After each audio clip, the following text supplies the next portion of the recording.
buenas noches en Europa, África, ya es medianoche y madrugada en Asia y Oceanía, así que estamos iniciando la videoconferencia 26 que nos lleva a encontrarnos con los autores del número 300, que fue el número de este de mayo de Lecturas, Educación Física y Deportes, efdeportes.com, que los viene acompañando ya hace ya más de 26 años. Así que bueno, hoy tenemos un panel sumamente interesante de profesores, de investigadores.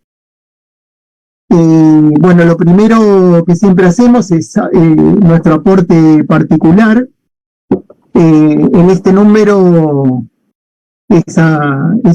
bueno, por un lado, algo que no se ve hasta que uno se transforma en autor, que es la parte de los procesos de revisión, de arbitraje. Esa es la parte desconocida para muchos, pero bueno, es un espacio que sirve para mejorar la calidad de los trabajos, para establecer una suerte de diálogo sumamente interesante entre autores y editores y revisores, que es un espacio que siempre invitamos a profesionales aplicados, gente que está especializada en temas para que se incorpore, bueno, ya sea como autor o como revisor.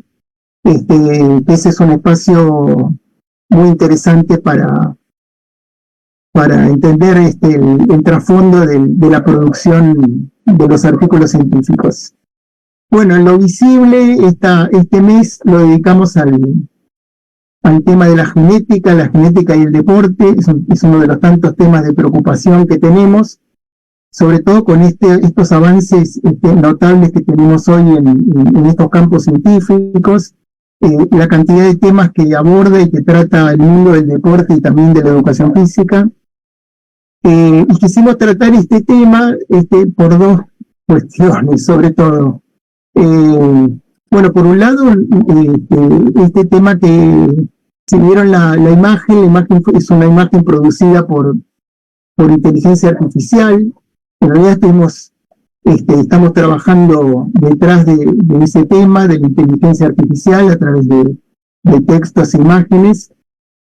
Y una de las cuestiones que interactuamos fue esto de preguntar, bueno, le pedimos que nos nombre algún deportista reconocido que haya surgido producto de la genética, y no aparece ninguno. Con lo cual, ese es un tema que a nosotros nos preocupa a futuro, que tiene que ver con la otra cuestión, que recomendamos una película, una palabra que nombramos ahí, que es Gattaca. Gattaca es una película de fines de los 90, que habla de una época, un momento distópico en donde la gente está discriminada de acuerdo a sus características genéticas. O sea, las personas que no nacen de genes perfectos están cuasi eliminadas de la sociedad. Entonces, bueno, esto es un tema que a nosotros nos preocupa, sobre todo porque los deportistas son producto del entrenamiento, del esfuerzo, de ponerse en juego en las competencias, del apoyo que tienen de la familia, de las comunidades, de países, incluso del mundo entero, y esas son motivaciones clave que exceden puramente la cuestión genética. Después vimos casos de deportistas que si hubiera algún tipo de limitación por la genética, jamás hubieran sido seleccionados, ¿no? Vimos ahí el ejemplo de Messi, que bueno, Messi tuvo que, es casi un producto de la fisiología, él tuvo que inyectarse sustancias para crecer. El apoyo, cada vez que hace un gol, él mira el cielo y le agradece a su abuela, que es la que lo llevaba a todos los partidos. Así que bueno, hay centenares de ejemplos interesantes de las historias de estos atletas, de estos deportistas, que se han destacado superando a veces que la lotería genética no los dotó de las mejores condiciones. Así que bueno, abogamos porque no se discrimina a las personas y sobre todo que no se discrimina a todos los que quieren participar del deporte desde la faz educativa, de la faz de la formación en los clubes, en los centros deportivos, que no se los discrimine por su aspecto, sino que todos tienen la chance de desarrollar incorporarse a este espacio interesante de formación de las personas. Así que bueno, ese es nuestro mensaje en este número. Y ahora vamos a presentar a nuestra primera expositora, es la doctora Carla Ulasovich. Es coautora de un trabajo llamado O ensino de habilidades socioemocionais na educação física escolar a partir da dinámica do jogo.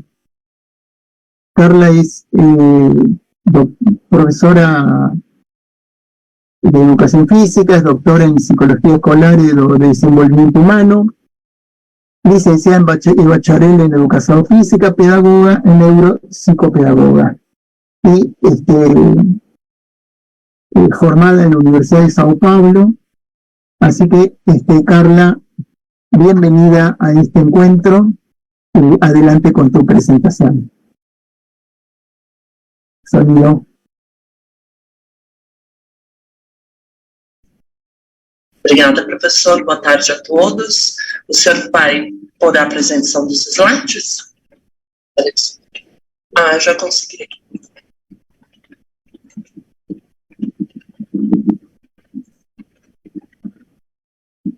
Compartilhei a tela, vocês estão vendo?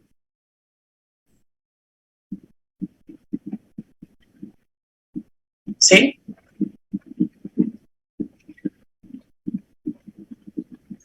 Sim?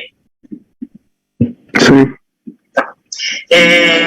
O meu nome é Carla, eu sou professora aqui, né, do Brasil, mais especificamente da cidade de Santo André, e esse trabalho, o artigo ele foi derivado da dissertação de mestrado do professor Bruno Ferreira Silva, sob orientação do professor Dr. Luiz Sanches Neto, realizado na Universidade Federal do Rio Grande do Norte.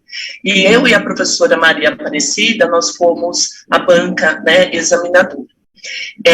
Uma das perguntas, né, que o Bruno teve neste trabalho é verificar se a educação física, por meio da sua especificidade, ela poderia desenvolver nas suas aulas as habilidades socioemocionais, né? E hoje nós temos a Base Nacional Comum Curricular, né, aqui no Brasil, que tem uma tendência a colocar essas habilidades socioemocionais em trabalho, né, nos currículos aí, dos componentes curriculares, e um deles é a educação física.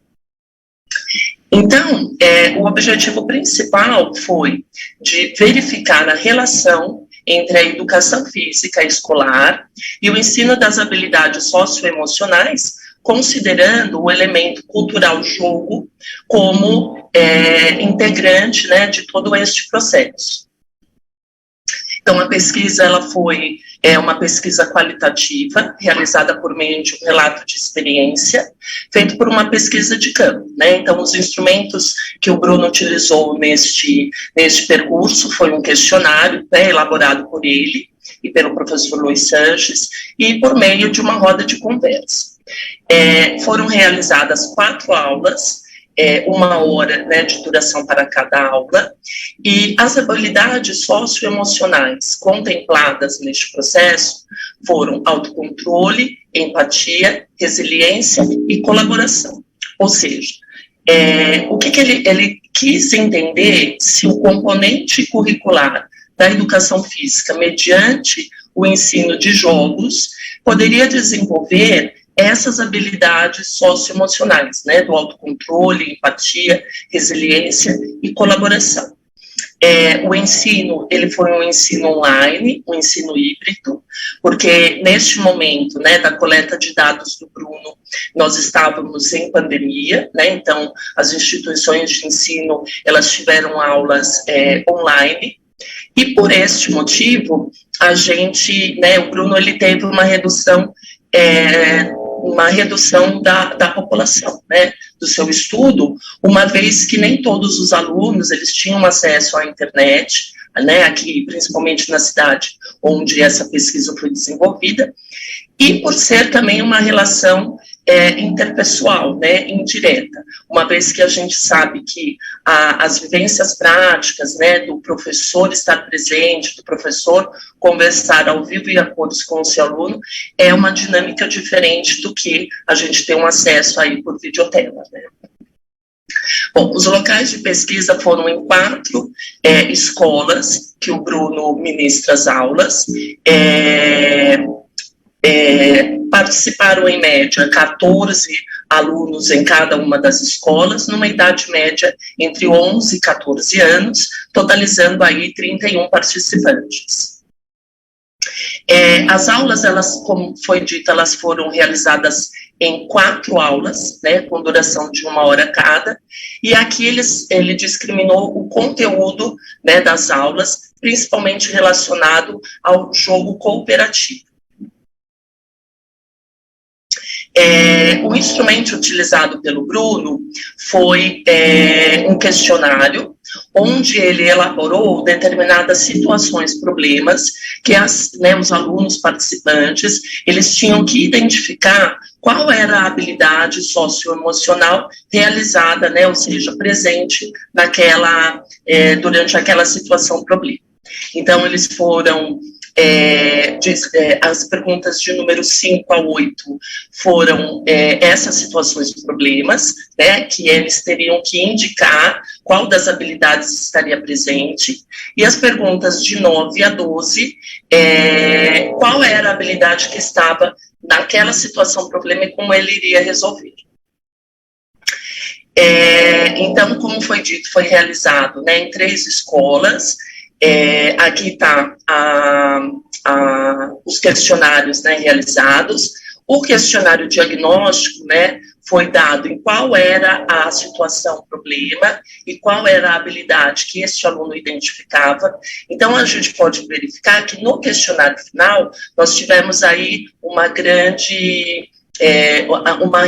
uma resposta considerada correta, né? Então, por exemplo, na situação número 11, o aluno identificou, por exemplo, um autocontrole, e a resposta correta seria a resiliência emocional, que foi dada como correta no questionário final. Em relação aos aspectos qualitativos, que foram realizados por uma observação, né, dos sujeitos, a gente pode verificar que as falas, né, da descrição que o Bruno realizou. Um aluno disse que estava controlando a sua respiração profundamente em referência à técnica realizada na situação de aula 1. Então, ele teve este autocontrole, né, de utilizar uma técnica realizada pelo Bruno, de uma respiração, para que conseguisse controlar a sua situação durante o jogo. A menina relatou que a ideia de todos sentarem-se nas cadeiras, caso uma pessoa, tivéssemos um cadeirante, né, na instituição, para que todos pudessem jogar juntos. E um aluno, né, durante uma atividade aqui realizada pelo professor Bruno, um aluno levanta e pede, então, uma tesoura emprestada.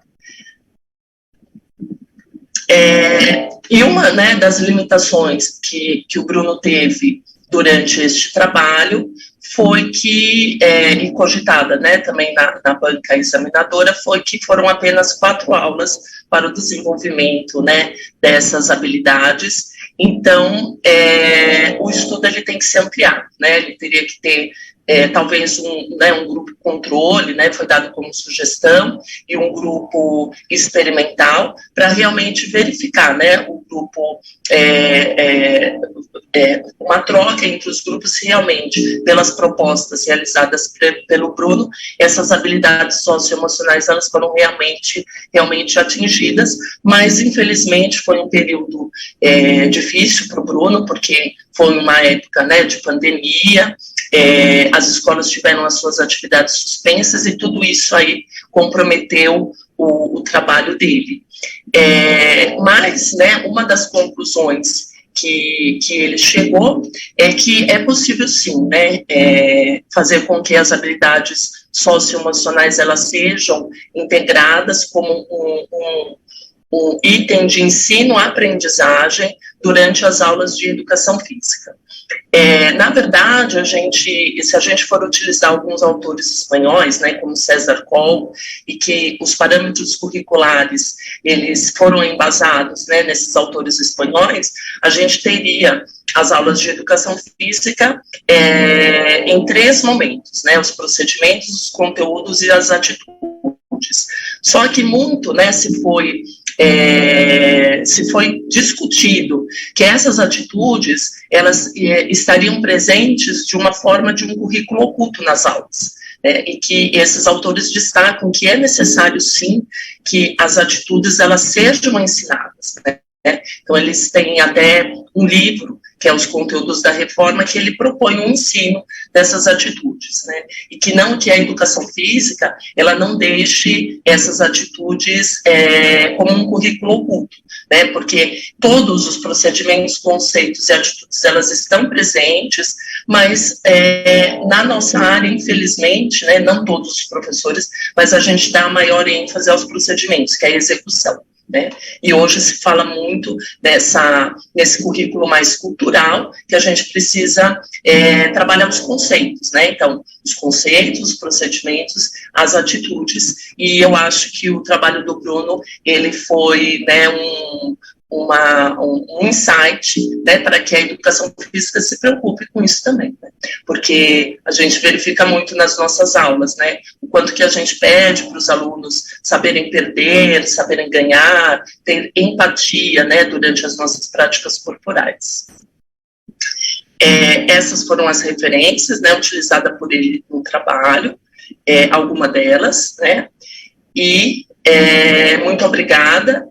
O Bruno já está na sala, né, já está presente, então ele pode falar assim, né, mais profundamente sobre o assunto. Acho que, né, não sei se eu fui clara, porque teve que ser uma locomotiva, né, professor Bruno, e não sei também se eu estourei o tempo, né, mas como eu, né, trabalho muito com aprendizagem, né, e a minha formação é psicologia escolar, então eu acredito muito, né, que essas habilidades socioemocionais, elas devem estar presentes, sim, nas aulas da educação física, tanto escolar, né, como o esporte, seja o esporte rendimento, o esporte participação também. Obrigada, gente.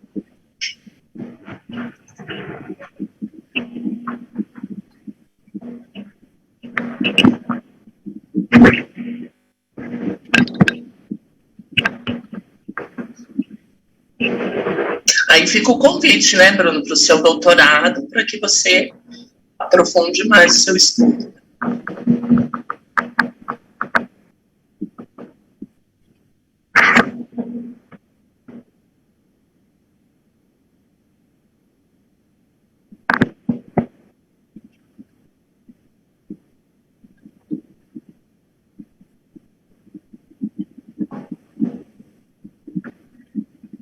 Bruno, bueno, tu aporte, que fuiste el que estuvo ahí en primera fila en este trabajo, ¿no?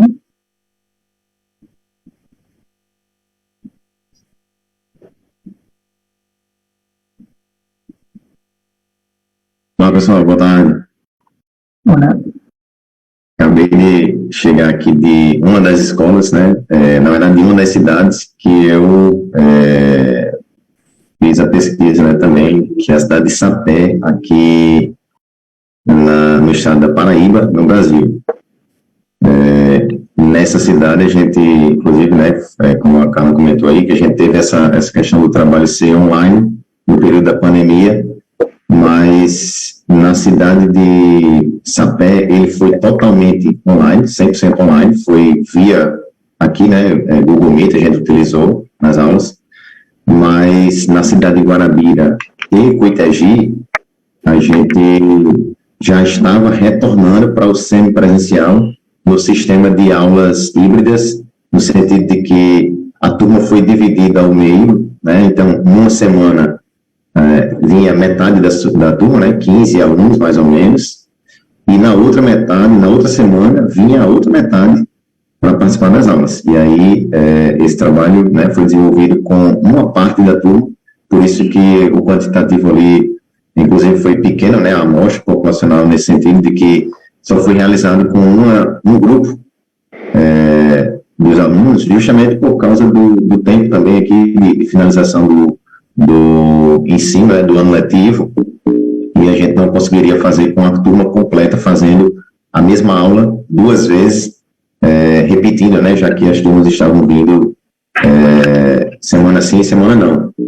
Então, dentro dessa perspectiva, a gente identificou aí pelos questionários, né, de que na aula online, no sistema online, 100%, a gente teve, naquele questionário que avaliava aquelas condições de que o aluno considerava ser as habilidades emocionais, né, socioemocionais, ou identificar elas nas situações, como foi comentado pela Carla, a gente identificou isso, que no online os alunos não tiveram avanço, né, no sentido de nos dar a resposta mais esperada, né, não que seja a resposta correta, né, exatamente, mas que uma resposta que fosse mais esperada para o questionário.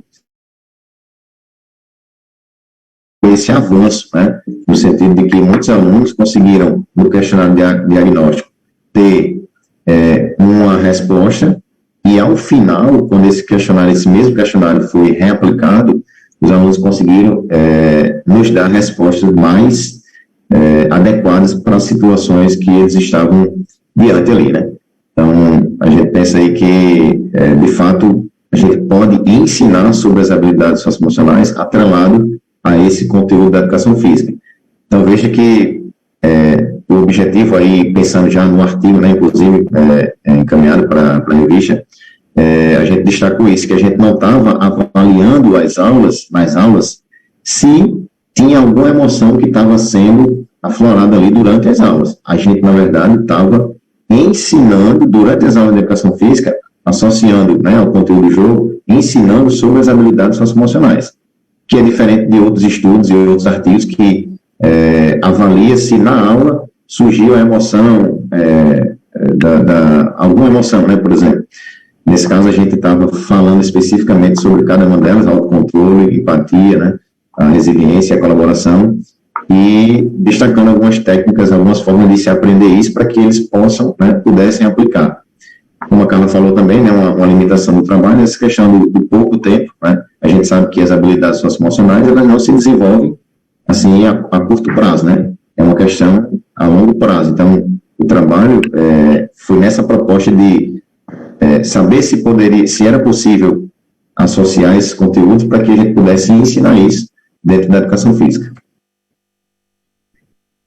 Bueno, las emociones son algo que están presentes en la educación física, y acá vimos, un trabajo que hicieron ustedes que los aborda y trata este tema directamente, así que la verdad que entusiasmamos a los profesores a que estén más atentos a esa cuestión. A veces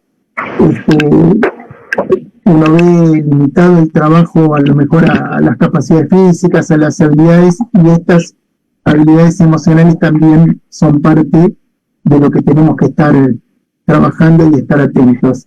Así que seguiremos atentos y esperamos que se siga desarrollando este campo que es relativamente novedoso, y quizás sea un campo de desarrollo para los próximos años. Así que esperemos que esto se siga llevando a cabo. Vamos a presentar a nuestro próximo expositor, otro compañero de ruta de años como es Carla, que es Rui Neves. Rui es doctor en didáctica, es profesor auxiliar actualmente en la Universidad de Aveiro, en Portugal, y es máster en Ciencias do Deporte y licenciado en Educación Física. Así que Neves, muy bienvenido y adelante con tu trabajo que se titula O Video Educativo na Promoção de Competências Pedagógicas em Educação Física. Boa noite, obrigado pela apresentação, é um prazer estar aqui. O nosso artigo resulta de um estudo realizado no âmbito da formação de professores. A formação de professores encontra-se carente de novas abordagens, portanto não podemos nunca estar satisfeitos com os processos de formação.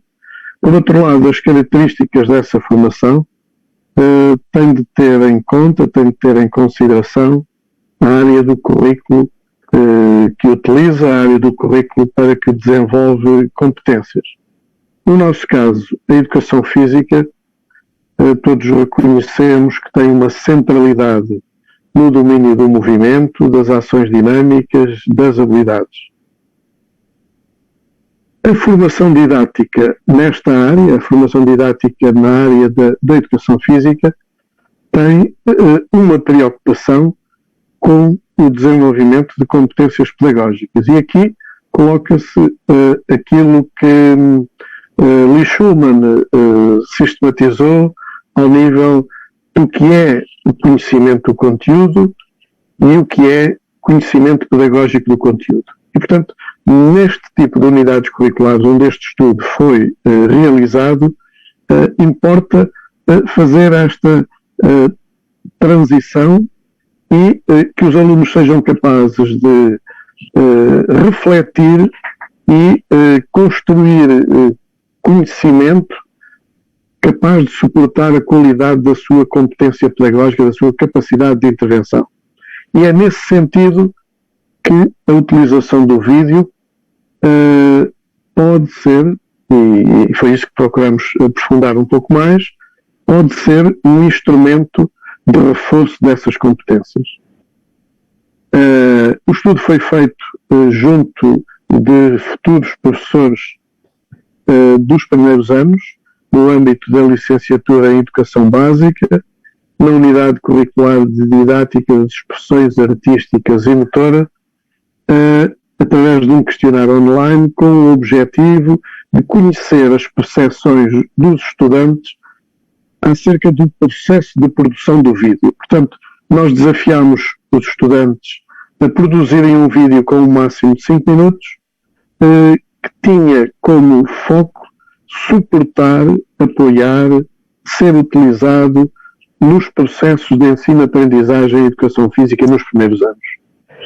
Os resultados permitiram-nos evidenciar que os estudantes, ao realizarem essa tarefa, ao terem que responder à produção de um vídeo, para lá dos skills mais tecnológicos, foram obrigados a dominar não só questões de conteúdo, mas a refletir essas questões de conteúdo do ponto de vista da organização didática e do ponto de vista da sua transformação em conhecimento pedagógico do conteúdo. E, portanto, durante este processo, os estudantes identificaram conteúdos, ajustaram e definiram objetivos específicos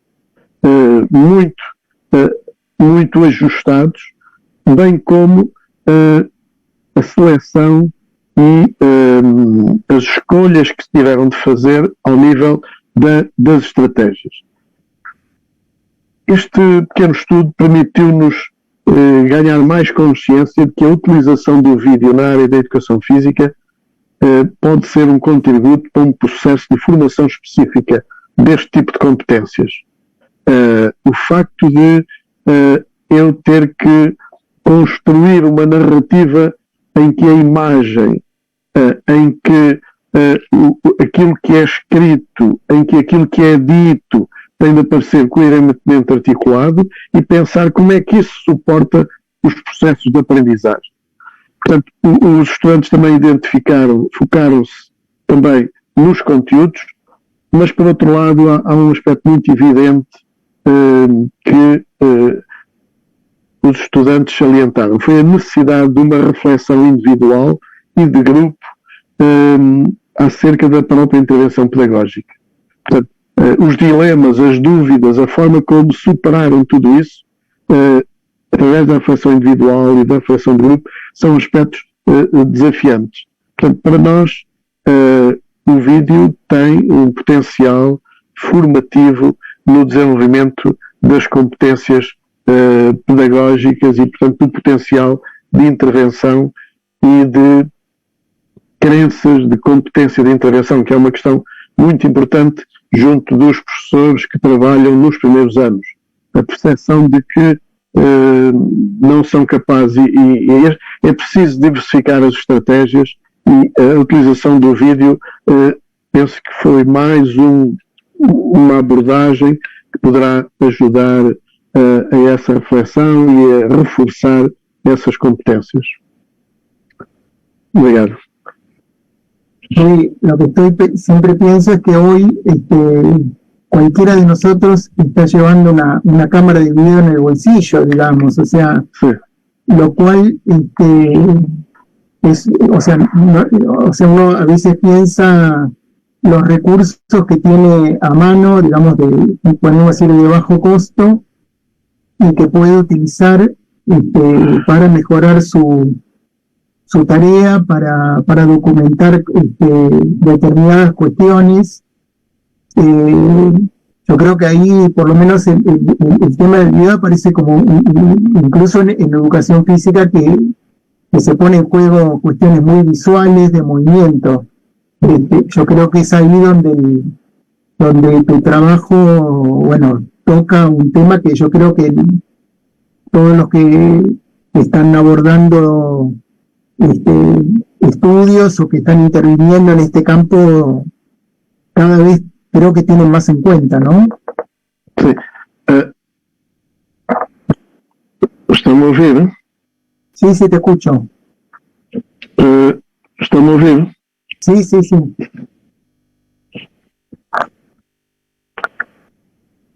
¿Estamos a oír? Sí, sí, sí, habla. Fala. ¿Estamos a ouvir? Estou a ser ouvido? Só uma breve questão. Eu, porque não sou novo, há 20 anos ou mais atrás, já utilizava o Beta e o VHS. Só que eram câmaras de Panasonic de tamanhos enormes. A vulgaridade, a acessibilidade às tecnologias e mais o fascínio que os jovens têm pela utilização das tecnologias, nós também temos de tirar partido disso. Não é só dizer que o telemóvel impede a atividade física. Temos que pô-lo ao serviço do nosso lado, da nossa trincheira. Não é? Agora é preciso enquadrar do ponto de vista formativo, porque não se trata de fazer vídeos para o TikTok. Trata-se de construir produtos pedagógicos que tenham alicerces, e não é por acaso que nós, em relação à produção do vídeo, nós exigimos também um guião de produção, que é um documento escrito onde os alunos vão registando e vão fundamentando as suas decisões.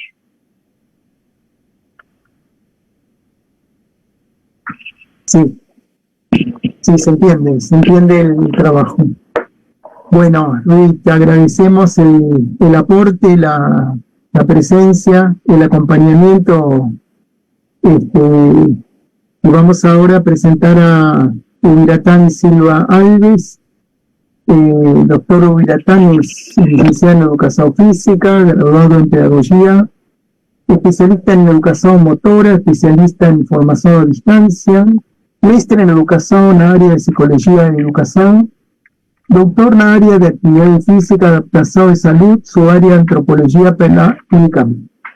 El artículo que él escribió, un artículo como casi todos los de la revista, que es para debatir, un artículo de debate que se titula Perfil Profesional de Profesor de Educación Física de Universidades Públicas do Nordeste do Brasil. Uratán trabaja actualmente en la Universidad Federal do Vale de São Francisco, Univas. Así que adelante, Uratán, con tu presentação. Muito obrigado, Túlio, pela breve apresentação. Eu já vou direto ao assunto, que eu acho que é importante a gente trazer as reflexões, né? Me incomodou e me incomoda muito a docência no ensino superior na relação direta com a formação de profissionais da educação física. A área de educação física, todos nós sabemos que é uma área de intervenção profissional. Formamos profissionais para atuar nas diferentes áreas da educação física, seja na escola, no esporte, na recreação, no lazer, no treinamento, enfim, todas essas áreas. O que eu tenho me incomodado é em ver muitos alunos das graduações, das diferentes graduações que eu atuei na minha vida profissional em instituições privadas e agora na instituição pública, e perceber que esses alunos efetivamente não experimentavam a essência da educação física, que, ao meu ver, é o movimento. A grande diferença da educação física das outras áreas é o movimento, na minha percepção. Muito bem. E aí eu comecei a tentar investigar o que estava acontecendo nessas graduações, o que estava acontecendo nos cursos de formação de professores de educação física, seja para educação básica ou não, que não havia efetivação prática, visto que a ideia da formação profissional de um egresso na educação física é atuar com a educação física. E aí a investigação se deu da seguinte maneira: fomos buscar professores de universidades federais dos estados da Bahia, Pernambuco e Piauí, que são os estados aqui do Brasil em que a Universidade Federal do Vale de São Francisco tem campi, para a gente tentar identificar como, quanto e onde os professores de educação física que formam futuros professores de educação física atuaram como professores de educação física. Parece meio redundante, mas a ideia era ver se o professor de educação física estava formando professores de educação física sem nunca ter sido professor de educação física. Eu estou diferenciando o professor do ensino superior, porque a gente tem professores de diversas áreas nas formações de educação física e das outras áreas também, mas a minha pesquisa, a nossa pesquisa, na verdade, foi feita baseada em quanto, como e quando esses profissionais que formam futuros professores atuaram na área. E aí nós fomos basear nossos dados na plataforma Lattes, que é uma plataforma feita pelo próprio professor, avalizada pelo próprio professor, portanto, a gente acredita que essa informação ela é fidedigna. Então, nós pegamos o rol de professores que trabalham em cursos de educação física desses 3 estados, universidades federais, e aí nos espantamos muito, porque nós tivemos num percentual de 60% de professores que formam professores que nunca foram professores. Então, são professores que terminam a graduação, entram no mestrado, entram no doutorado, prestam concurso e começam a dar aula. E nunca trabalharam. E o que mais nos preocupou é que, se a gente pegasse um período entre 1 e 3 anos, mais o percentual de professores que nunca atuou, isso chega a quase 80%. Então, se a gente pegar quem está formando os futuros profissionais de educação física aqui no Brasil, nesses 3 estados, nessas universidades federais, nunca atuaram na educação física. Então, isso é uma preocupação nossa que a gente levantou. Eu espero que esse trabalho se desmembre em outras questões já muito interessantes, que já tiveram possibilidade de discussões quando a gente começou a apresentar esse trabalho, mas a preocupação é justamente essa: quem a faculdade está formando para um mercado de trabalho. Esse profissional que está sendo formado por um profissional que nunca atuou naquela área. Então, eu, por exemplo, pessoalmente, particular, eu trabalhei em todos os setores da educação física, desde a educação básica, passando por esporte, alto rendimento, organização, gestão. Então, quando eu falo de educação básica, eu falo com 20 anos de educação básica. Quando eu falo de esporte de alto rendimento, eu falo com 15 anos de esporte de alto rendimento. Agora, quando algum professor desses que a gente analisou fala de esporte de alto rendimento, ele fala baseado em 15 anos de artigos lidos e pesquisas. Quando ele fala de educação básica, ele fala dos autores que escreveram os PCNs, roubando aqui a fala da professora Carla, dos espanhóis, César, mas ele nunca teve no chão da escola, né, se a gente pode dizer assim, fazendo uma analogia ao chão da fábrica, nunca esteve. Então, quem são esses profissionais? Então, isso nos preocupa muito. E as propostas desse trabalho justamente são tentar fazer com que se mude o perfil do professor que ingressa no ensino superior, sem efetivamente experiência nenhuma. A gente não acredita que um professor de educação física consiga formar um professor de educação física sem nunca ter sido professor de educação física. E isso, assim, ingenuamente eu estendo para as outras áreas, né? Eu não sei como é que um pedagogo forma um pedagogo se ele nunca foi pedagogo de atuação de intervenção na escola. Não sei como um médico forma outro médico se ele nunca teve intervenção na medicina profissional dentro da área. Então é esse o nosso trabalho. Obrigado, Túlio, pela oportunidade, parabéns pela organização da revista. Eu não tenho dúvida que com certeza mandaremos outros trabalhos aí para serem publicados. Muito obrigado. Bueno, es un tema que va a traer enormes disputas, enormes debates y bueno, para nosotros siempre son bienvenidos esos debates. Es un debate muy interesante, muy intenso el que estás planteando, pero de todas maneras que bueno, hay cosas ahí que hay que dilucidar. Creo que si miramos la historia de la educación física, también ha faltado docencia en la formación históricamente, probablemente desde el origen de la educación física. Así que bueno, es un tema que es bueno que lo plantees y bueno, habrá que ver hasta dónde es posible profundizar esto y hasta dónde estos aportes impactan. Coincido con vos en algunas cosas y en otras no, porque quizás en los porcentajes obviamente llama la atención, pero entiendo que la educación física por sus propias características siempre en la formación tiene que haber un espacio para lo que uno podría llamarlo interdisciplinario o nuevas miradas, ¿no? Hay muchas ideas de la educación física que no han salido de la educación física. Así que los formadores creo que también deberían escuchar esa cuestión. Entiendo, cuando vos llegás a los porcentajes, ahí sí a uno le llama la atención. Pero bueno, creo que es un tema que va a haber que seguir debatiendo y es buenísimo que bueno, para nosotros obviamente abrimos las puertas para que estas ideas empiecen a circular, ¿no? Y estos aportes. La pregunta acá que yo te haría es, ¿hacia dónde seguirías trabajando el tema para profundizar en esta cuestión? Onde a gente aumentaria essa questão? Claro, ¿por dónde habría que intensificar esta pesquisa? ¿Hacia dónde hay que orientar la pesquisa para seguir trabajando el tema, ¿no es cierto?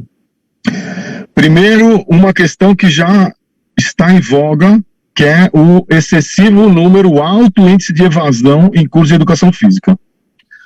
Os alunos que vão buscar um curso de educação física, eles vão buscar bola, eles vão buscar piscina, eles vão buscar quadra.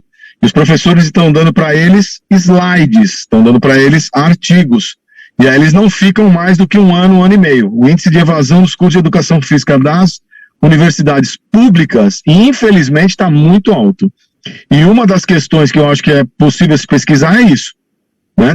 Esse índice de evasão está diretamente ligado a esse, eu não lembro o autor que fala assim, o aluno na escola vai buscar sorvete e nós estamos dando jiló para ele. Então a gente não está conseguindo agradar esse aluno que veio buscar alguma coisa que é da formação que ele veio buscar e nós não estamos dando para ele.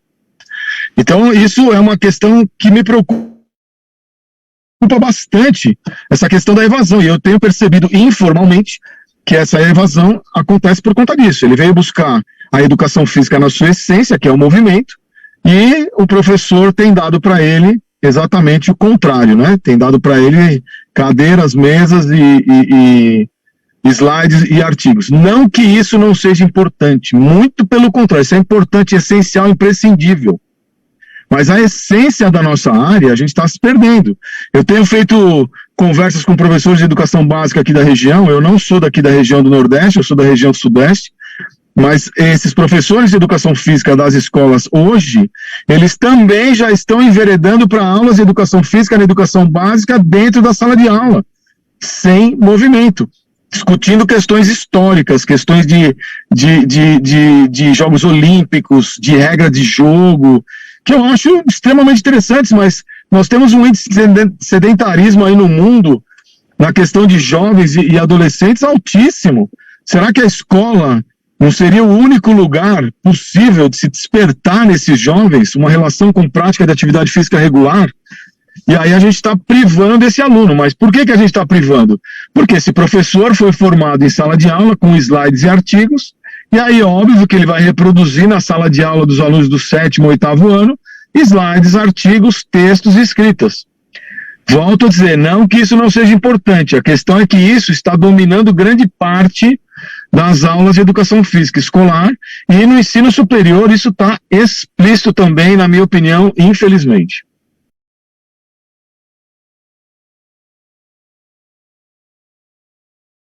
Bueno, queda planteada la cuestión, mira, así que tenemos que seguir insistiendo en este tema, muchísimo.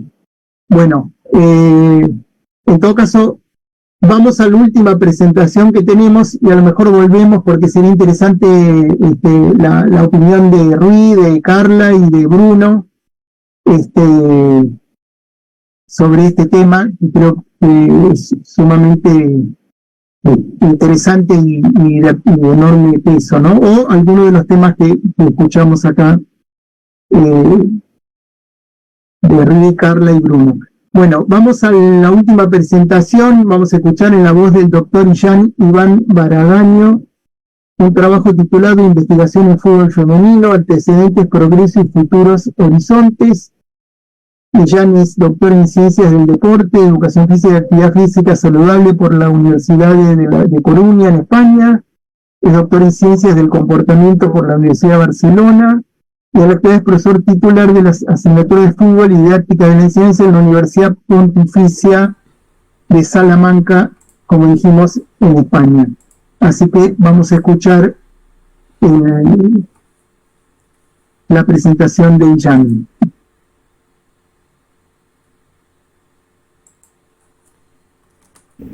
En esta grabación se va a realizar una breve reseña sobre el artículo publicado en el número 28 de la revista Lecturas, Educación Física y Deportes, titulado Investigación en Fútbol Femenino, Antecedentes, Progreso y Futuros Horizontes, elaborado por los doctores Jan Iván Baragaño de la Universidad Europea de Madrid y Rubén Maneiro Dios de la Universidad Pontificia de Salamanca. En primer lugar, debemos hacer alusión al crecimiento que ha experimentado el fútbol femenino en la última década. A modo de ejemplo, podríamos decir que los datos recogidos en la última Copa Mundial Femenina de la FIFA de Francia 2019 supusieron varios récords en audiencia televisiva, con 1,12 billones de personas conectándose de forma online a alguno de los 52 partidos disputados, pero también en cuanto al número de espectadores en los estadios y el número de espectadores durante la totalidad del torneo. Esto no es equivalente a el peso que el fútbol femenino está teniendo en el ámbito de la investigación, ya que actualmente solamente 1 de cada 4 artículos publicados sobre fútbol versa sobre el fútbol femenino. Siendo esto algo lógico si tenemos en cuenta que los primeros artículos sobre fútbol femenino comenzaron a publicarse en el año 1986-1987, hace no más de 30 y pocos años. De esta forma, podríamos decir que si accedemos a algunos de los metabuscadores científicos de mayor prestigio, tales como la Web of Science, y buscamos artículos con el topic female o woman and football or soccer, más del 70% de los artículos sobre esta temática está publicada desde el año 2010 y más del 90% de los artículos sobre fútbol femenino han sido publicados en el siglo XXI. Si analizamos cuáles han sido los objetivos principales de la investigación en fútbol femenino, podríamos afirmar sin ninguna duda que los primeros artículos publicados en la década de los 90 por autores clásicos tales como Ubansworth, Brewell and Davis, Hellgroot, Tamer, Rhodes and Moser versaron sobre la anatomía y la fisiología de la mujer futbolista, algo que tiene sentido teniendo en cuenta que en este aspecto, o sobre esta anatomía y fisiología, radican las principales diferencias entre los deportistas hombres y deportistas mujeres, y más concretamente entre los futbolistas hombres y futbolistas mujeres. En directa relación con esta anatomía y fisiología de la mujer futbolista, más adelante comenzó a desarrollarse en el estudio de la incidencia lesional en el fútbol femenino, algo que todavía se produce en la actualidad, principalmente debido a la observación de una mayor incidencia lesional por parte de las jugadoras femeninas en comparación a los jugadores. Se estudiaron diferentes factores, tales como el ángulo Q de la rodilla, el índice de masa corporal, las asimetrías en las articulaciones de la cadera, observando que efectivamente algunos de estos tenían una influencia sobre las lesiones en fútbol femenino. De la misma forma, se han realizado estudios, aunque podríamos considerarlos todavía anecdóticos, acerca de aspectos o ámbitos tales como la economía en el fútbol femenino, analizando el interés de ciertos espectadores en la asistencia a los partidos en base a factores ambientales, contextuales e incluso sociológicos. También se ha estudiado desde el punto de vista sociológico y psicológico al fútbol femenino, y queremos hacer hincapié en este punto a el alto número de artículos publicados en la última década acerca de los indicadores tácticos y técnicos relacionados con el rendimiento en fútbol femenino, entre los que podemos destacar los publicados por Maneiro y colaboradores en relación a las acciones a balón parado, por Iván Baragaño y colaboradores en estos últimos años, o algunos desarrollados ya hace más tiempo por Ibáñez, De Jong, O'Mara, William and Lyons a principios de la década pasada. En términos generales, podemos concluir que si bien el fútbol femenino ha desarrollado un crecimiento notable en los últimos años, se precisa de un mayor esfuerzo de investigación con el objetivo de seguir desarrollando esta modalidad deportiva y con el objetivo, por lo tanto, de aumentar el rendimiento de los equipos de fútbol femenino, pues esta, sin duda, es uno de los factores que los aficionados tendrán en cuenta a la hora de consumir y a la hora de disfrutar de esta modalidad deportiva.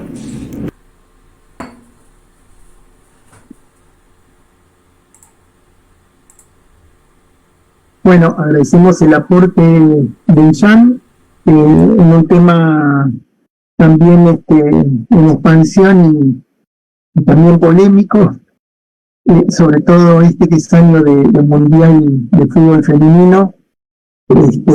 Así que siempre atentos a este tipo de producciones.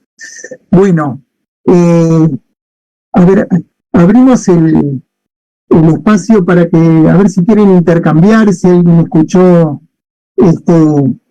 algo interesante para sumar, para aportar. Bienvenido. Acá siempre el micrófono está abierto y atentos a escucharlos, a compartir ideas y inquietudes. Sobre todo insistimos compartir ideas que siempre faltan ideas, ¿no? Siempre faltan ideas y aportes, novedades, que permitan expandir el campo en el cual estamos trabajando e interviniendo. Así que abrimos el espacio y el momento para sus ideas, sobre todo que estamos con gente muy experimentada, con muchos recorridos profesionales, así que adelante, el que quiera sumar.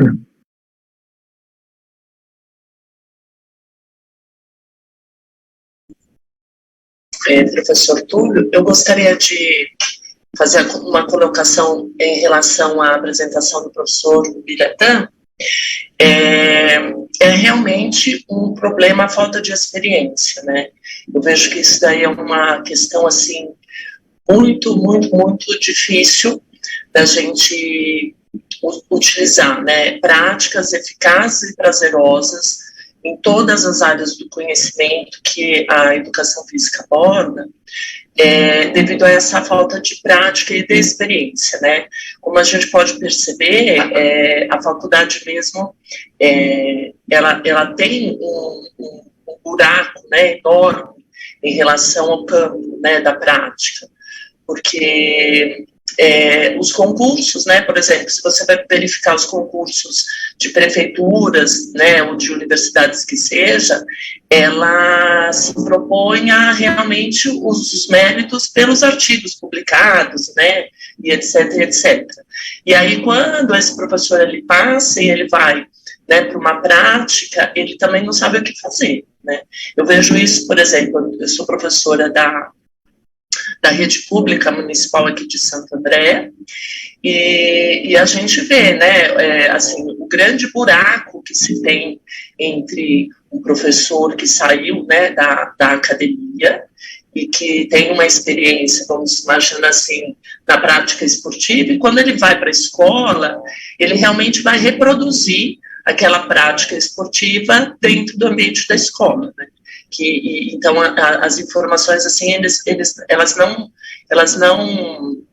elas não casam, né, professor? Porque, por exemplo, o estágio, né? A maioria manda assinar, né? Então se você realmente pede para esse professor um plano de aula, ele não sabe como fazer, né? E muito assim, a gente aqui no Brasil, muito se tem, né, discutido essa questão dos EADs, né, para a formação, né, dos professores de educação física. Então, o que a gente vê é que os professores que vão, né, para uma experiência de campo, eles tentam reproduzir o que realmente a academia oferece, né, que é leitura de artigos e slides, né? Então, se teve um movimento, o professor Biratã, né, ele pode falar muito bem, que se teve um movimento que começou a contextualizar o que era a educação física, né? Qual era a sua especificidade. Então, todo mundo agora tem que dar aula teórica, né? Então, simplesmente, na aula de educação física, pegava os alunos, né, colocava dentro da sala de aula e ia discutir slide, né, ou ia discutir uma coisa que, assim, não se casava muito bem, né, com a especificidade da área. Então, eu acho que falta, sim, principalmente aqui no Brasil, assim, existe um buraco enorme entre a formação, né, do professor e a sua prática pedagógica no ambiente de trabalho que ele vai fazer. Por exemplo, né, se ele é um professor da licenciatura, falta o estágio supervisionado para que ele vá na prática, mas ele não vá só assistir aula, né, que ele vá para realmente pôr a mão na massa, né, saber como controlar as crianças, né, saber como trabalhar essas habilidades socioemocionais que o Bruno, né, descreveu também aí no projeto no mestrado dele. Então, eu acho que o grande buraco que se tem mesmo é a formação e a prática, né? Realmente, assim, eu tenho um monte de informação e agora eu vou para o campo de trabalho. O que eu faço com tudo isso?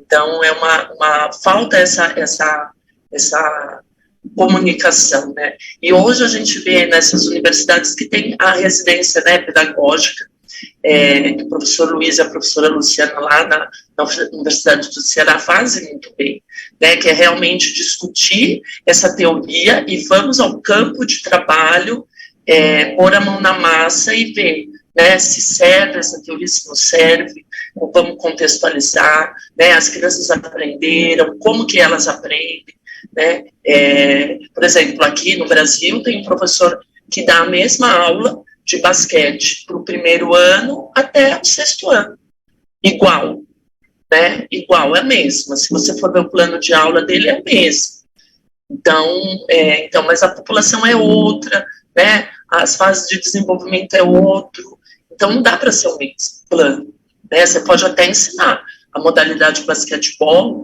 mas não dá para ser o mesmo, né, as crianças são diferentes, né, e quando você vai ver, é a mesmo plano de aula para escolas diferentes, né, então, é a mesma rede, né, é a mesma rede de Santo André, mas, assim, tem escolas que são muito periféricas, né, que tem uma classe muito socioeconomicamente muito complicada, né, tem uma outra que é uma classe, são escolas da prefeitura, mas é uma classe mais média, né, então, a fala deve ser diferente, né, a problemática do basquete para aquela população mais periférica, ela tem que ser discutida diferentemente de uma outra, né, que é uma classe mais majoritária, por exemplo. Né? Então, assim, é muito legal, professor Biratã, o seu trabalho, né, e, assim, é um contexto mesmo que tem que ser discutido. Né? Como a gente também vê as formações da pedagogia, né, a pedagogia fica muito no blá, blá, blá, e quando chega na aula, vamos alfabetizar, fazemos o quê? Né? Não sei o que eu faço, né? Como que eu vou intervir com aquela criança, como que eu vou fazer uma avaliação diagnóstica, né, das fases aí da alfabetização, então fica esse buraco enorme. Eu só vou contar uma historinha. Quando eu estava fazendo meu mestrado, tinha um professor, ele é muito querido, muito estudioso, mas é um professor de laboratório, né? Então, eu estava trabalhando no meu mestrado como que a gente, por meio de um ensino, né, poderia fazer com que aqueles adolescentes fossem ativos, né? Então, eles saíssem da escola com conhecimentos para uma vida mais ativa. E aí o professor, ele achava que se você desse apostila, né, para aquelas crianças, por exemplo, na segunda-feira, na outra segunda-feira eles tinham aprendido só com a leitura, né? Aí eu falava para ele assim, professor, é porque eles não são autodidatas, né? São crianças muito humildes, então eles não sabem nem quase ler, né? Que aqui no Brasil a gente tem crianças que estão saindo, né, da educação básica, analfabetos funcionais.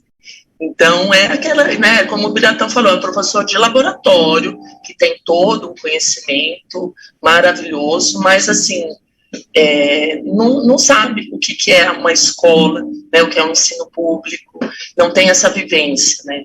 Então, é um buraco, assim, né, professor, muito grande, que a gente tem que tentar aí sanar, pelo menos fazer algumas pontes, né. Nem que for de madeira, mas a gente faz.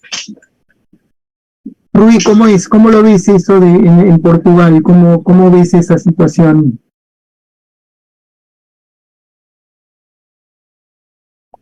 Espera. Desculpa, Túlio, se foi para mim, eu não entendi o que você perguntou.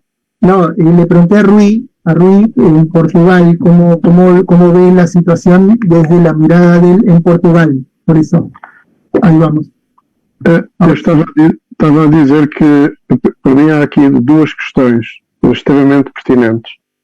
Uma delas que nos ajuda a clarificar muita coisa, nos pode ajudar a clarificar muita coisa, tem a ver com a concepção de educação física que nós temos. A concepção de educação física é dinâmica, não é? Em determinados momentos históricos e sociais.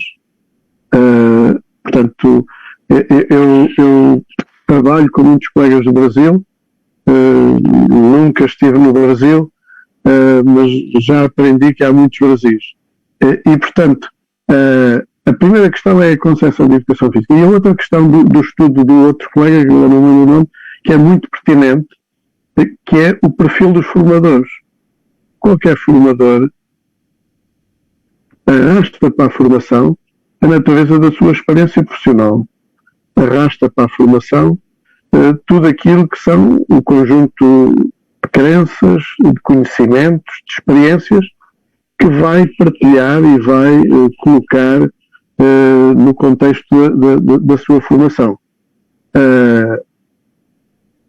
Algumas das coisas que os colegas aqui partilharam, para mim são surpreendentes, mas há outras que nós já tivemos aqui e também já vivemos, que é uma ideia que surgiu há uns anos atrás, que é a educação física para se credibilizar na escola, para ser mais reconhecida, para que os outros professores, a escola a olhe de uma outra maneira, tem de fazer coisas parecidas às outras disciplinas. Tem que fazer testes, tem que ter aulas teóricas, tem que ter manuais. Eu não estou a dizer que isso não deva acontecer. Agora, o que é importante é nós sabermos qual é a centralidade. E a centralidade está no domínio da ação por parte dos alunos. Para mim, do ponto de vista de finalidade, está numa lógica de socialização de uma cultura motora, antes de tudo. Que não se reduza a uma mera alfabetização desportiva. Não é o domínio da técnica do lançamento, ou disto ou daquilo. Essa é uma visão já muito... Nós temos que colocar um enfoque, inclusive quando há pouco se falava das dimensões socioemocionais, nós temos que colocar a educação física ao serviço da formação de cidadãos que amanhã sejam cidadãos participantes e ativos. Eu trabalho muito nos primeiros anos e o que nós já sabemos sobre essa fase do desenvolvimento das crianças é que a natureza das experiências que as crianças têm quando são muito novas vão se refletir naquilo que são as suas escolhas e as suas opções no estádio adulto.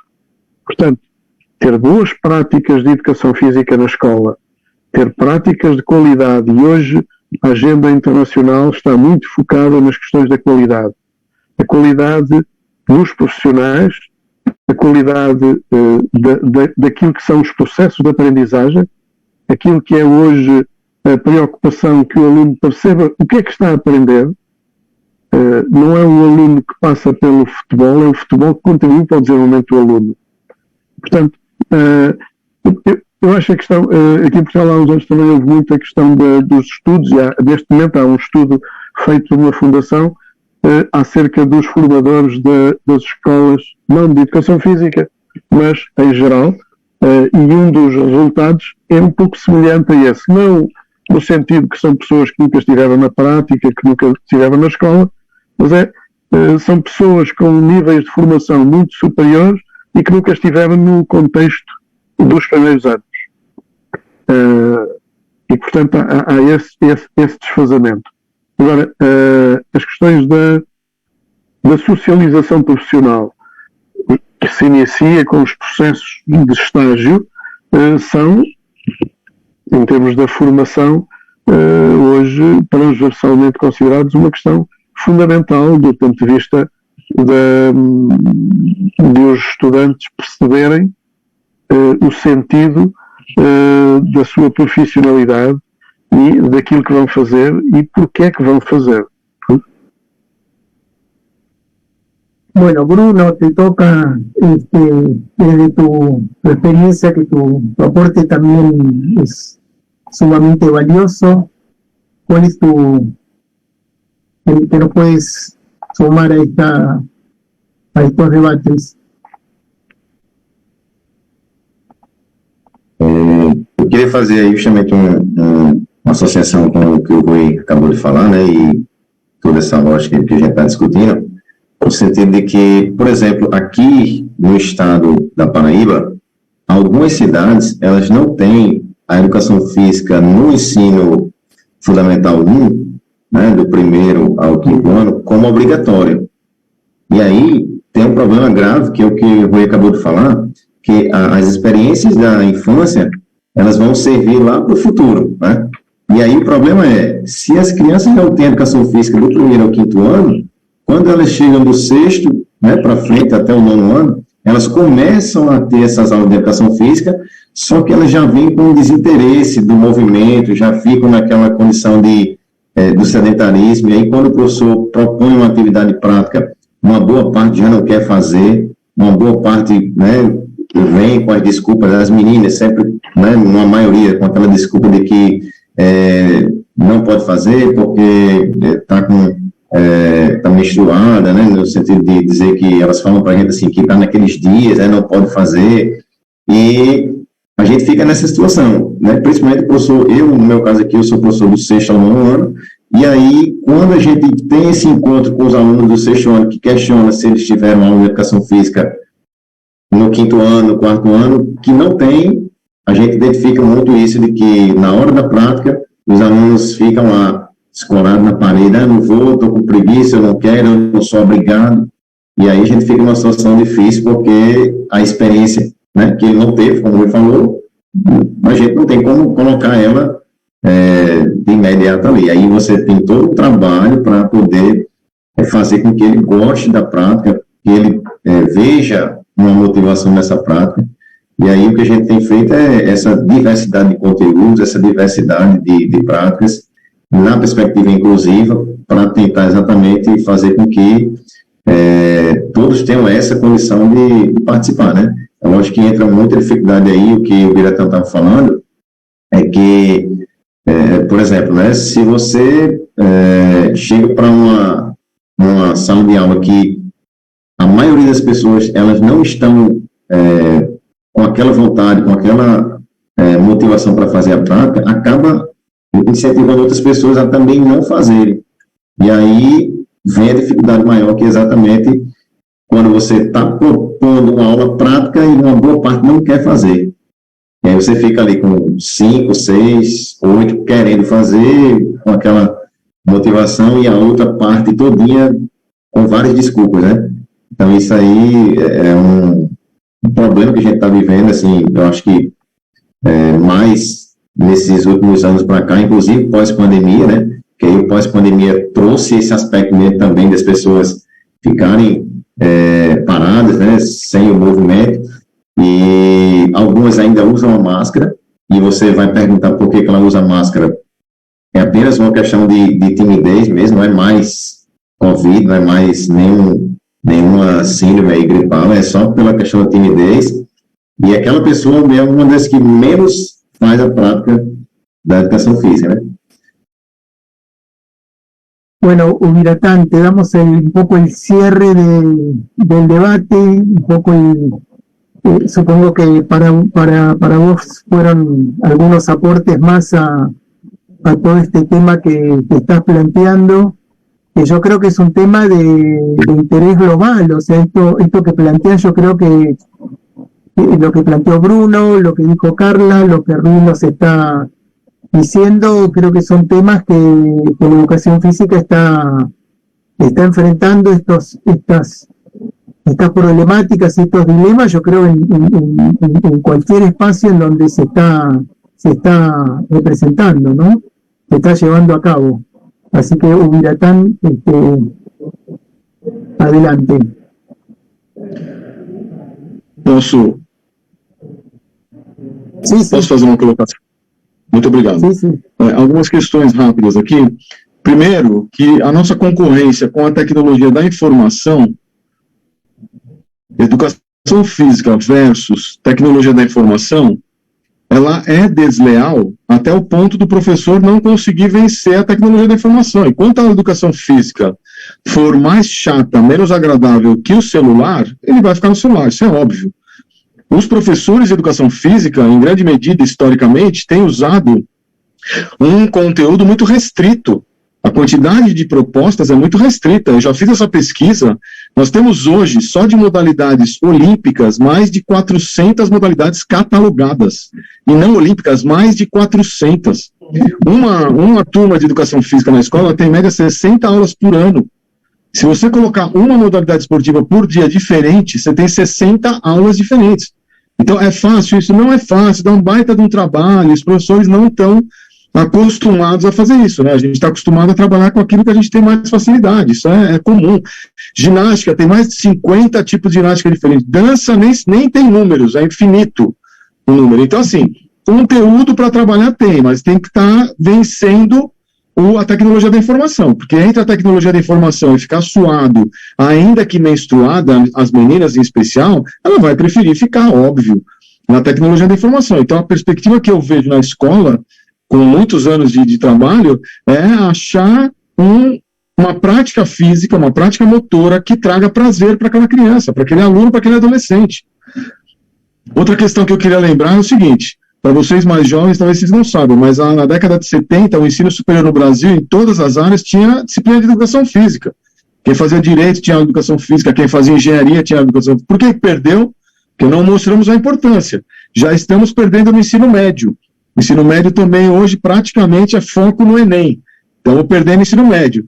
A educação infantil e ensino fundamental, que tem aulas, deveria ter, porque isso é lei, né, Bruno? É obrigatório, está na legislação. É um componente curricular obrigatório. Ela pode não estar com o nome de educação física, pode não ter um profissional de educação física, mas ela tem que estar na grade lá no currículo, senão está ilegal. Deveria ter, e não é o profissional que determina, não. Tem muito pedagogo que dá aula de educação física muito melhor que muito profissional de educação física, com certeza.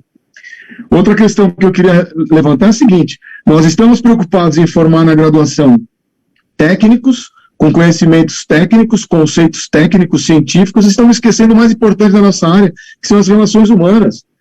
E essas relações humanas, elas se formam através da prática de relações humanas, e isso não está tendo no ensino superior. Cada vez mais, menos relações humanas, cada vez mais distância, apaga a luz e slide.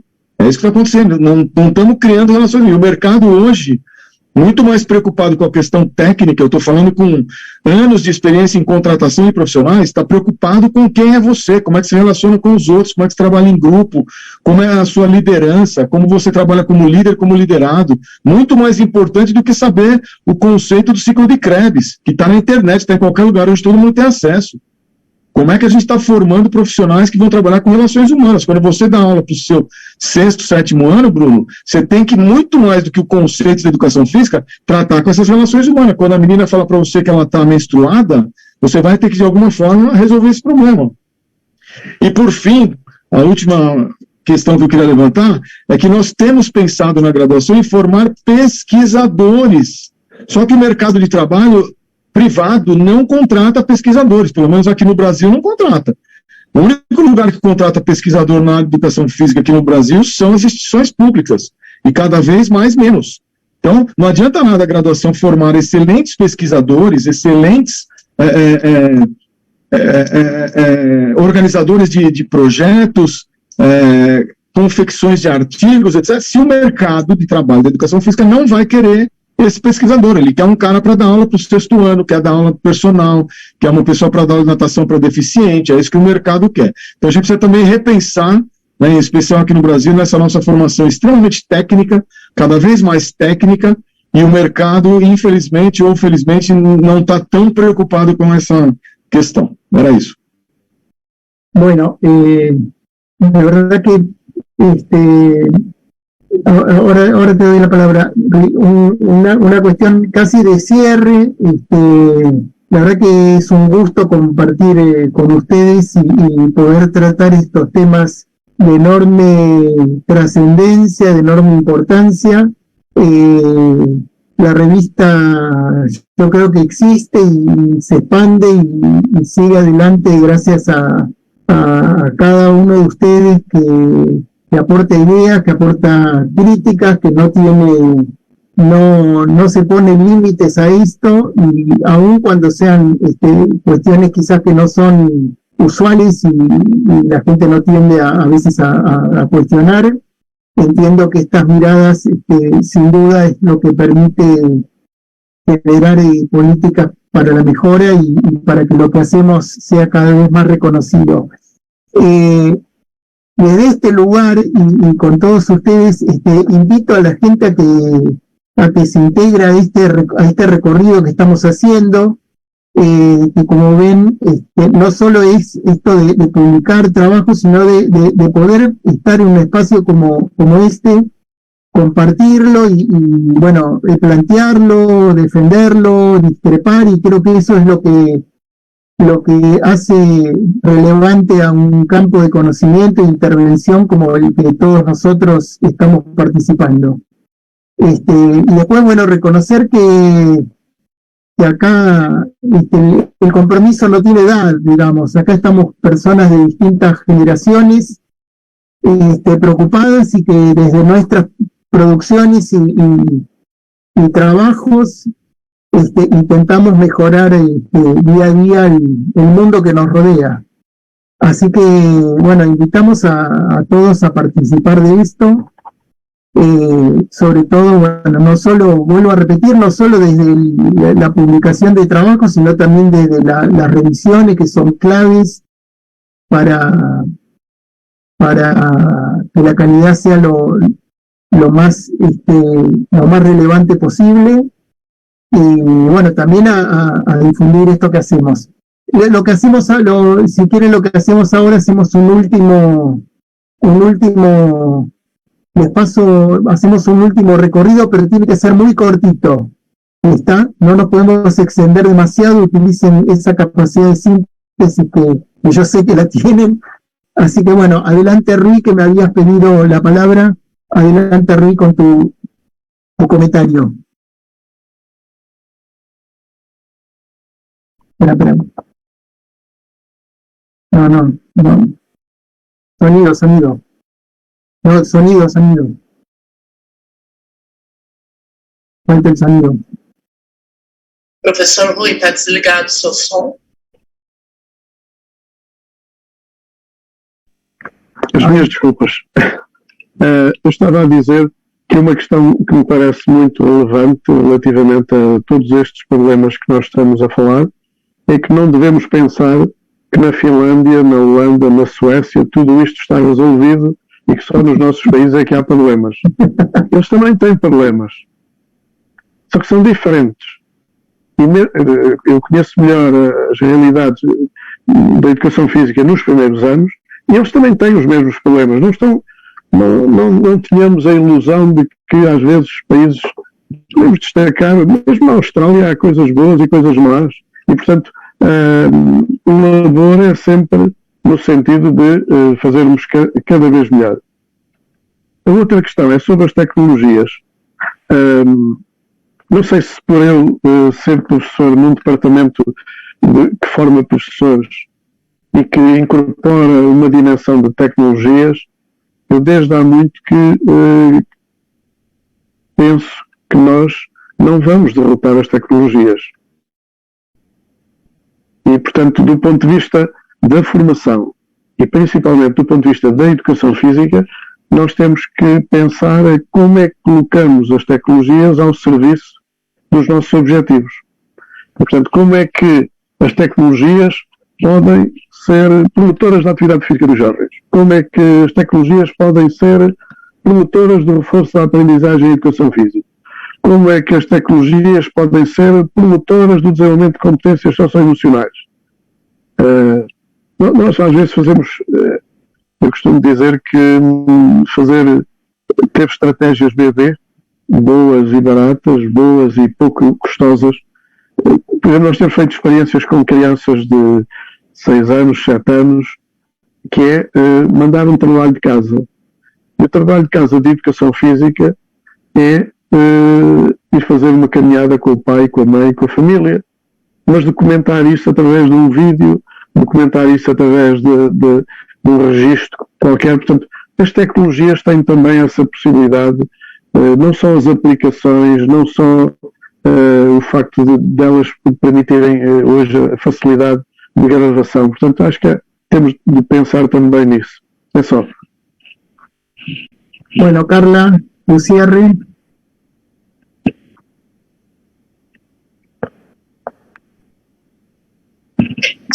É verdade, né, professor? Eu acho que as tecnologias têm que ser aliadas ao nosso trabalho, mas a gente não pode se limitar a elas, né? A gente precisa unir o útil ao agradável, porque senão a gente né, assim, uma grande discussão aqui que se tem no Brasil também é se nós vamos ser substituídos pelas inteligências artificiais, né?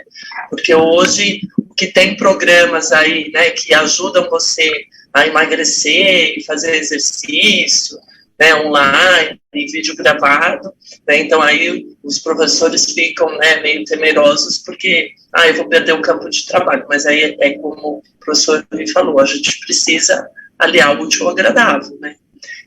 Não tem como o professor ser substituído, eu acho, porque é essa relação que o professor Ubiratã falou, a relação pessoal, né, a relação com o próximo, assim, de você tocar, né, de você entender, de você olhar para ele é diferente do que fazer numa máquina, né?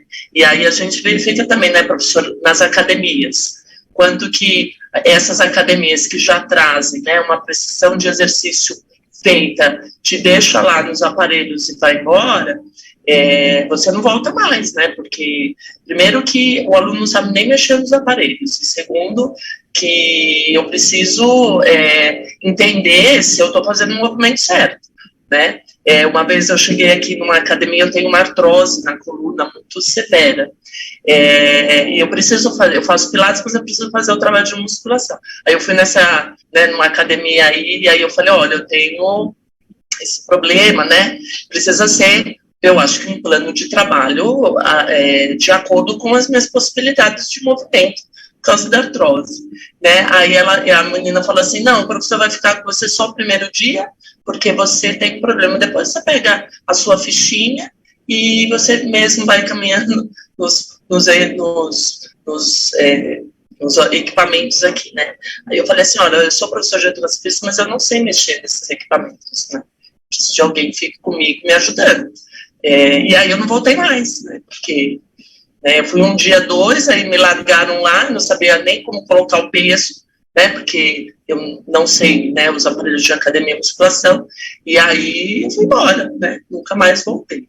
Então, às vezes também, as próprias experiências, né, como o Bruno disse, existe a falta de professor de primeiro ao 5º ano, mas também existe o professor de educação física no 1º e no 5º ano, que dão a esses alunos experiências muito negativas de uma prática, né, que visualizam uma performance demasiada, né? Como eu disse para vocês, como um professor vai dar a mesma aula de basquete para o 1º e a mesma aula para o 5º ano, né, que são características diferentes, né? E aí eu vou puxar a sardinha para o meu lado, né? É necessário a gente saber a psicologia, né, dessa pessoa, da gente entender como que essa pessoa funciona, os medos, as frustrações, né, o quanto que os padrões aí de movimento, eles podem ser superados, né, por essas crianças, para que elas tenham uma vivência assim, qualitativa e motivadora, e que passe para uma vida adulta, né, uma vida futura. Então, como o professor Ubiratã disse, eu me formo em educação física, eu vou para a prática, dou, né, uma experiência terrível, né, para uma criança de 2º ano, que ela vai falar, nossa, a aula é horrível, né, eu assim, me frustrei demais ali, né, a minha competência está além do que eu consigo, e aí ele nunca mais vai voltar, né? Então, talvez por isso que a gente tem aí, nos 6º, 7º e 8º anos, os nossos pré-adolescentes e adolescentes que não querem fazer aula mesmo, né? Porque foi terrível para mim, né? Eu me frustrei e eu não vou fazer, porque eu não quero me frustrar mais, né? Então, isso, como a psicologia, né, ela ajuda nessa questão de você adequar a sua proposta pedagógica de acordo com as características do seu aluno, né, para evitar essa frustração e para que ela seja sempre motivadora. Bueno, Bruno, tu cierre.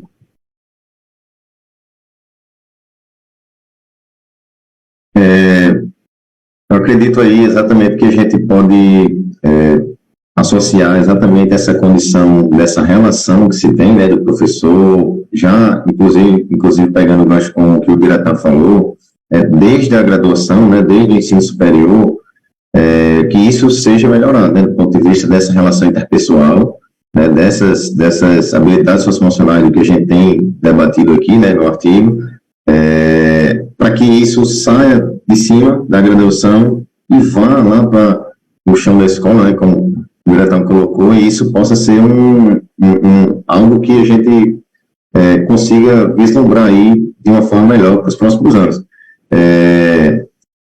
Tem a condição aí de você ser um professor de educação física, mas não saber lidar com a turma, como foi colocado. Você está diante de uma situação de uma agressão, de uma discussão de alunos, e aí faz o quê nessa hora, né? E entra um pouco do que o professor falou, no sentido de, se você é só o professor ali que tem aquela base teórica sobre a educação física, quando chega nessa parte da discussão, quando chega nessa parte que a aula está pegando fogo ali, você não sabe resolver, aí você pode até acabar desistindo, né, da sala de aula e nunca mais voltar para a educação física nesse sentido, e aí é um problema maior, né? Então, acho que a gente pode pensar aí nessa lógica dessa relação das habilidades socioemocionais desde a graduação e trazer isso para o ensino básico, para que a gente tenha aí essa melhoria das relações interpessoais e consiga levar isso para uma educação que, de fato, possa fazer sentido para cada um. Bueno, Huracán, tu cierre cortito, así vamos por lo menos cerrando la transmisión de Facebook. Si quieren seguimos hablando un rato más, no hay problema entre nosotros. Adelante, Elvira. Eu só agradecer aí, parabenizar a todos e que essas reflexões não parem por aqui, continuem acontecendo. Muito obrigado. Bueno, este material va a quedar a disposición de quien quiera verlo y escucharlo, así que junto con todas las videoconferencias anteriores, así que ya está hecha la invitación